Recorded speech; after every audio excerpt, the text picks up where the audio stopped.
Au nom d'Allah le tout miséricordieux, le très miséricordieux.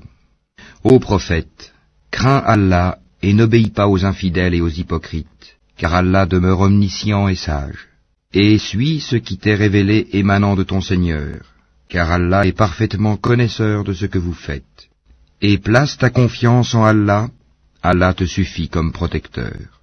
Allah n'a pas placé à l'homme deux cœurs dans sa poitrine. Il n'a point assimilé à vos mères vos épouses, à qui vous dites en les répudiant, « Tu es aussi licite pour moi que le dos de ma mère ». Il n'a point fait de vos enfants adoptifs vos propres enfants.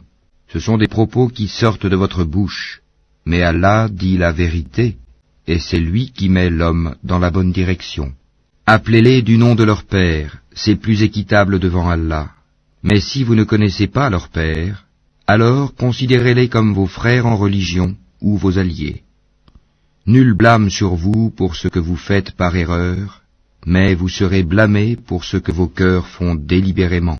Allah, cependant, est pardonneur et miséricordieux. Le prophète a plus de droits sur les croyants qu'ils n'en ont sur eux-mêmes, et ses épouses sont leurs mères. Les liens de consanguinité ont dans les successions la priorité sur les liens unissant les croyants de Médine et les émigrés de la Mecque selon le livre d'Allah, à moins que vous ne fassiez un testament convenable en faveur de vos frères en religion. Et cela est inscrit dans le livre. Lorsque nous prîmes des prophètes leur engagement, de même que de toi, de Noé, d'Abraham, de Moïse et de Jésus, fils de Marie, et nous avons pris d'eux un engagement solennel, afin qu'Allah interroge les véridiques sur leur sincérité, et il a préparé aux infidèles un châtiment douloureux. Ô vous qui croyez, rappelez-vous le bienfait d'Allah sur vous quand des troupes vous sont venues et que nous avons envoyé contre elles un vent et des troupes que vous n'avez pas vues. Allah demeure clairvoyant sur ce que vous faites. Quand ils vous vinrent d'en haut et d'en bas de toutes parts, et que les regards étaient troublés, et les cœurs remontaient aux gorges, et vous faisiez sur Allah toutes sortes de suppositions, les croyants furent alors éprouvés et secoués d'une dure secousse. Et quand les hypocrites et ceux qui ont la maladie, le doute au cœur, disaient « Allah et son messager ne nous ont promis que tromperie ». De même, un groupe d'entre eux dit « Gens de Yatrib, ne demeurez pas ici, retournez chez vous ». Un groupe d'entre eux demande au prophète la permission de partir en disant « Nos demeures sont sans protection », alors qu'elles ne l'étaient pas, ils ne voulaient que s'enfuir. Et si une percée avait été faite sur eux par les flancs de la ville, et qu'ensuite on leur avait demandé de renier leur foi, ils auraient accepté, certes, et n'auraient guère tardé, tandis qu'auparavant ils avaient pris l'engagement envers Allah qu'ils ne tourneraient pas le dos. Et il sera demandé compte de tout engagement vis-à-vis d'Allah. Dis, jamais la fuite ne vous sera utile si c'est la mort sans combat ou le meurtre dans le combat que vous fuyez. Dans ce cas, vous ne jouirez de la vie que peu de temps. Dis, quel est celui qui peut vous protéger d'Allah s'il vous veut du mal ou s'il veut vous accorder une miséricorde? Et ils ne trouveront pour eux-mêmes en dehors d'Allah ni alliés, ni secoureurs. Certes, Allah connaît ceux d'entre vous qui suscitent des obstacles ainsi que ceux qui disent à leurs frères « Venez à nous », tandis qu'ils ne déploient que peu d'ardeur au combat, avares à votre égard, puis quand leur vient la peur, tu les vois te regarder avec des yeux révulsés, comme ceux de quelqu'un qui s'est évanoui par peur de la mort. Une fois la peur passée, ils vous lacèrent avec des langues affilées, alors qu'ils sont chiches à faire le bien. Ceux-là n'ont jamais cru, Allah donc rend vaines leurs actions, et cela est facile à Allah. Ils pensent que les coalisés ne sont pas partis. Or si les coalisés revenaient, ces gens-là souhaiteraient être des nomades parmi les Bédouins, et se contenteraient de demander de vos nouvelles. S'ils étaient parmi vous, ils n'auraient combattu que très peu. En effet, vous avez dans le messager d'Allah un excellent modèle à suivre, pour quiconque espère en Allah et au jour dernier, et invoque Allah fréquemment. Et quand les croyants virent les coalisés, ils dirent « Voilà ce qu'Allah et son messager nous avaient promis. » Et Allah et son messager disaient la vérité, et cela ne fit que croître leur foi et leur soumission. Il est parmi les croyants des hommes qui ont été sincères dans leur engagement envers Allah. Certains d'entre eux ont atteint leur fin, et d'autres attendent encore. et ils n'ont varié aucunement dans leur engagement, afin qu'Allah récompense les véridiques pour leur sincérité et châtie s'il veut les hypocrites ou accepte leur repentir. Car Allah est pardonneur et miséricordieux. Et Allah a renvoyé avec leur rage les infidèles sans qu'ils n'aient obtenu aucun bien, et Allah a épargné aux croyants le combat. Allah est fort et puissant. Et il a fait descendre de leurs forteresses ceux des gens du livre qui les avaient soutenus, les coalisés, et il a jeté l'effroi dans leur cœur. Un groupe d'entre eux vous tuiez, et un groupe vous faisiez prisonniers. Et il vous a fait hériter leurs terres, leurs demeures, leurs biens, et aussi une terre que vous n'aviez point foulée, et Allah est omnipotent. Ô prophète, dis à tes épouses, si c'est la vie présente que vous désirez et sa parure, alors venez, je vous donnerai les moyens d'en jouir, et vous libérerai par un divorce sans préjudice.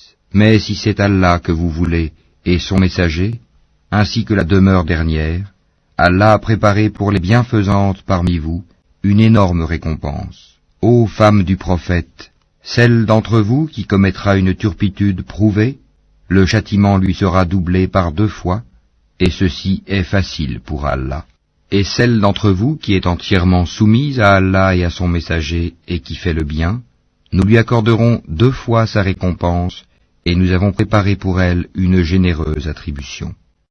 Ô femmes du prophète, vous n'êtes comparables à aucune autre femme.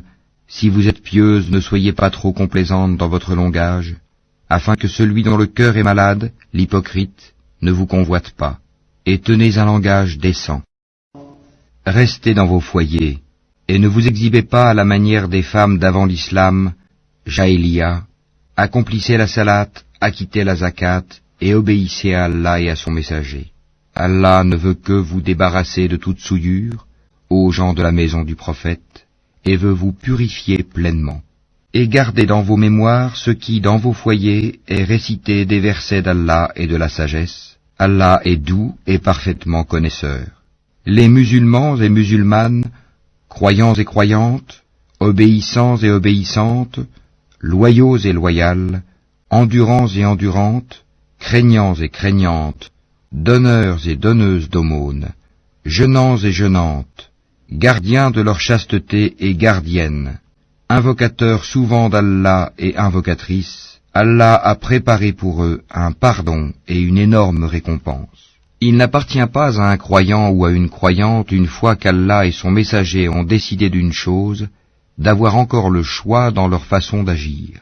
Et quiconque désobéit à Allah et à son messager, s'est égaré, certes, d'un égarement évident.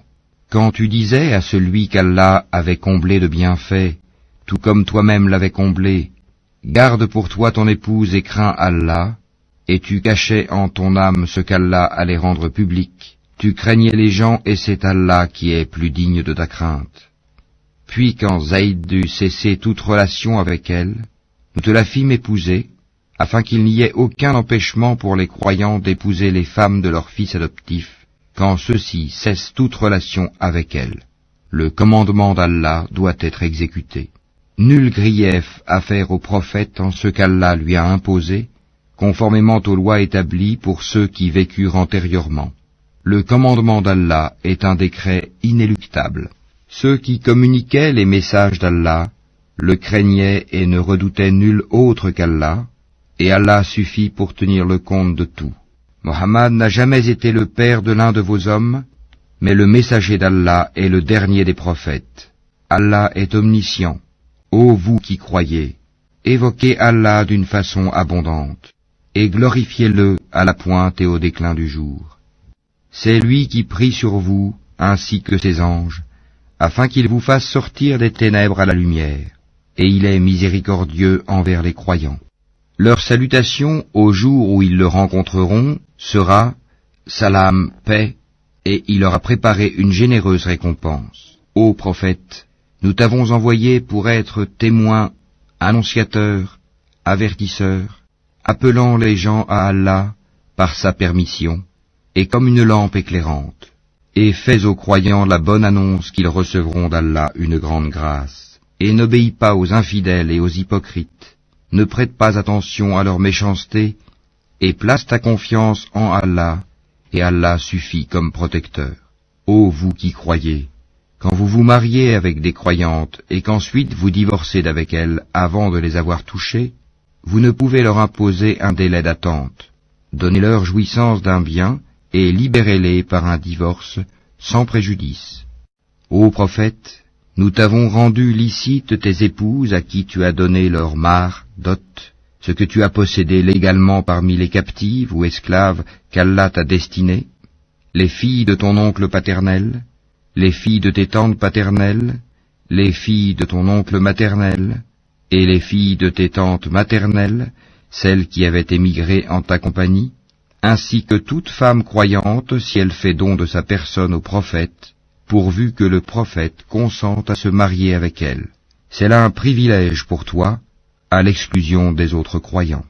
Nous savons, certes, ce que nous leur avons imposé au sujet de leurs épouses et des esclaves qu'ils possèdent, afin qu'il n'y eût donc point de blâme contre toi. Allah est pardonneur et miséricordieux. Tu fais attendre qui tu veux d'entre elles, et tu héberges chez toi qui tu veux. Puis il ne t'est fait aucun grief si tu invites chez toi l'une de celles que tu avais écartées. Voilà ce qui est le plus propre à les réjouir, à leur éviter tout chagrin et à leur faire accepter de bon cœur ce que tu leur as donné à toutes.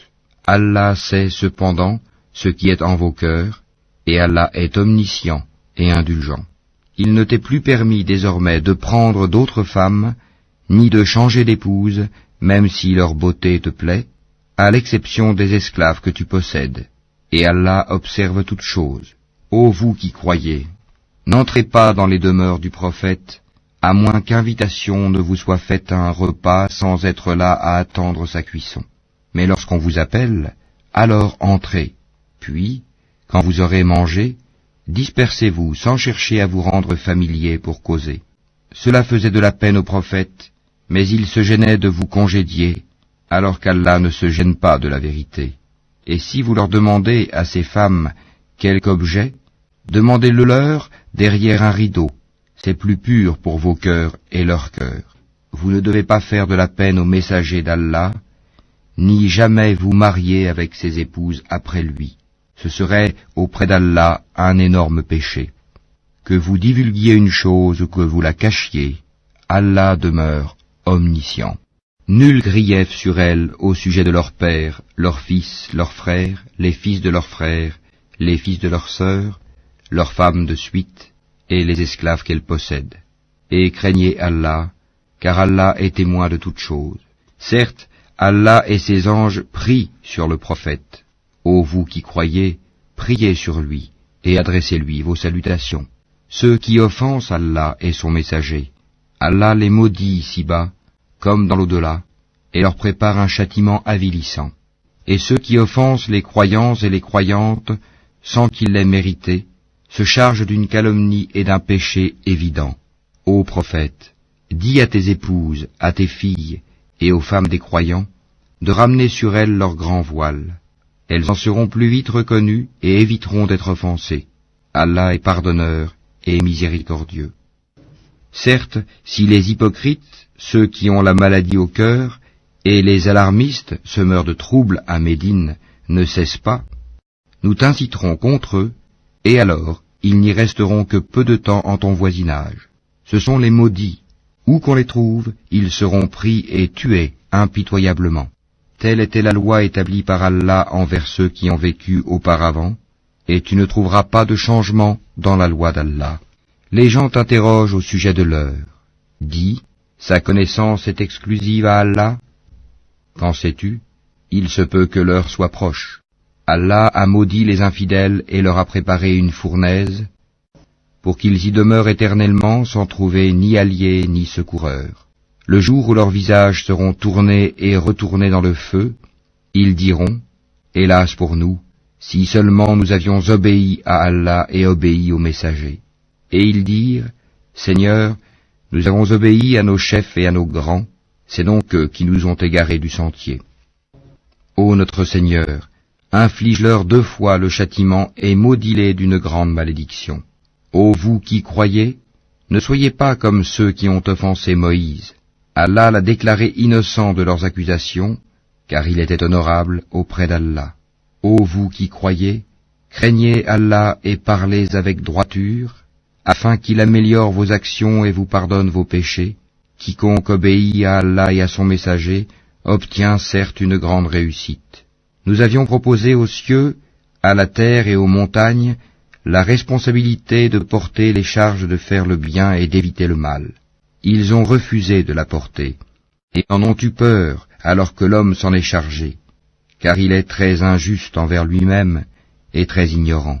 Il en est ainsi, afin qu'Allah châtie les hypocrites, hommes et femmes, et les associateurs et les associatrices, et Allah accueille le repentir des croyants et des croyantes.